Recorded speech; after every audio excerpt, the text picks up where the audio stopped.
What's going on? I just really want to jump on here. Just talk a little bit about the New York full throttle against basically black people, especially black men in New York. You got to understand. There's always been a police state.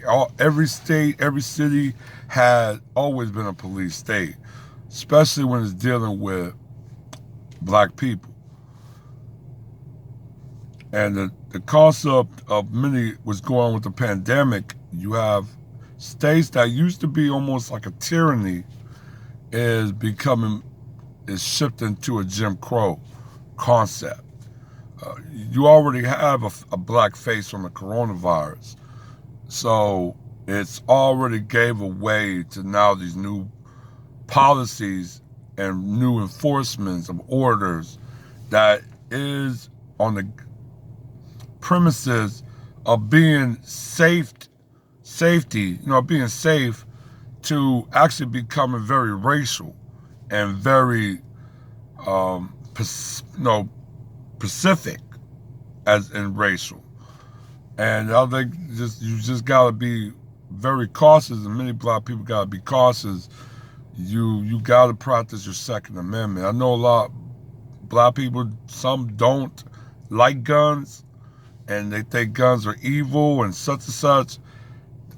A gun can actually save your life, especially in a hostile environment. Anywhere in the United States is a hostile environment. Where I am right now is a hostile environment. Like I said, they perceive the black. You have every group have a warrior class, and that is the male. Your male will always be perceived as the warrior class. If you destroy the warrior class, you pretty much taken down the, that group to pretty much total conquest, total domination. It's in the book of Might is Right. It also was practiced and also was used um, on several groups of people. If you want to look at the Native Americans, um, a group like them, you want to look at certain groups of Aborigine, same thing with them. So this has been practiced already. Genocide and total wipeout of an entire male population of a certain group already been um, executed. So this mind frame of what humans can't do, and the atrocity of people what people can do. This got to be in your consciousness that it can happen again. That nobody didn't think Jim Crow was going to actually come back at this time. The saying "never let a good crisis go to waste." That concept proves very prevalent to the dominant society, especially when they have an anti-black agenda that they're putting forth. They always give you the crest of the black question, the black problem America had. America wanted to get rid of their black population. You know what I'm saying? But it was too many of us, and as you know, we one hell of our survivors, and they couldn't do nothing with it. That's why you see all these mass immigrations that they're doing.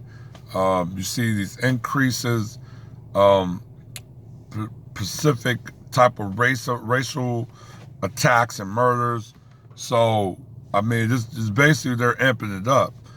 Um, you got to basically be prepared because, like I said, this pandemic opened up a Pandora box in white supremacy that they are now taking full advantage, and they're putting this into action. Like I said, New York, it's going probably like I said, it, the brutality and police brutality, even killings in New York, is going to keep continuing unless somebody start firing and start killing, the police officers and the people start fighting back. That when it would change. You haven't really seen that in New Jersey. You even haven't seen that in other parts in certain areas, especially in Dallas, knowing that things can pop off. You know what I'm saying? If it goes that way. Um, and I'm just saying, you really you really have to be very cautious and vigilant about the environment, the hostility that you're in. Like I said, this is from the Aubrey attack. You know, when you had uh, bystanders, uh, basically with their guns coming towards them and stuff. You know, the basically they were going to kill him. That was the reason of them going out there. They was going to kill him. Now, if it was another black person where they did it, or was a group of black people where they did it, I don't think no. Most white supremacists are more cowards. They normally will attack when they are in numbers, or they'll attack when you're only all by yourself. But sometimes they do get bold when they're in numbers. Uh, and for something or the society itself embolden them. Like I said, some white people, some white men. I would think I was doing some exercises in my neighborhood one time. It was like 78 years ago. No, my bad. It's over 12 years ago. It was like about 2008, 2007. And man, actually, man, you know, these two white men came to me asking, do I live there? I looked at them like I live here. You know what I'm saying? You know, they wanted to ask me questions like, look, you guys ain't the police. There's no reason I'm going to give you my information. It's just, it's avoided. You know what I'm saying? I live here. That's what it is. I'm not going to tell you which street because you shouldn't even know where I live. So, like I said, I'm not worried about you guys. I'm doing my walk, and that's just what it is. Now, they didn't do nothing, but, you know, like I said, they boarded them because they seen there were like maybe two of them and one of me. And then I think they found out real quick I was about that life. You know what I'm saying? So, like I said, white supremacists would normally, when they get emboldened, it got to be an allowance to that. They don't just get emboldened off the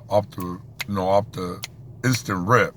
There's got to be a mechanism to embolden them, and some of this what's going on with the pandemic is giving them that type of embolden.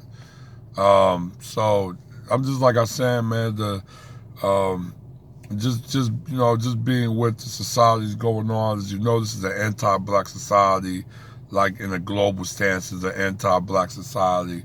So you gotta always keep that in the forefront.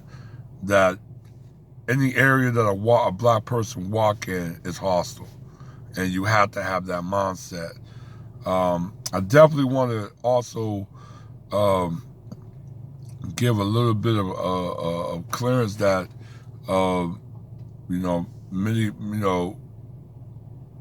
many black people um, don't really look at that way as being anti-black hostility, but you got to, because what's going on in China, what's going on here, it's becoming more apparent, even in the Middle East, throughout Asia, throughout even certain parts of Asia, Europe, even certain parts of South America is not as widespread, but there's incidents.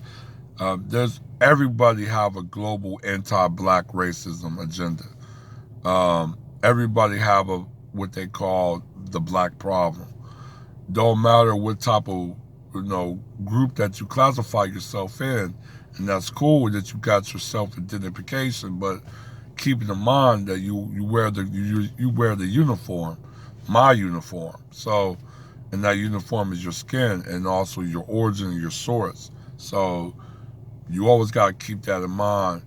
That society, especially from the way of the pandemic in the American sense, it is is digressing back into a Jim Crow era society that black people will be subjugated.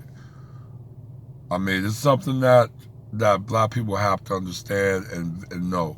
The boomer generations and that's a lost cause in my eyes. That's a lost cause. You know what I'm saying? A lot of them gave up. They just try to live day to day, and some of them just want to go peacefully without no type of disruption in their life.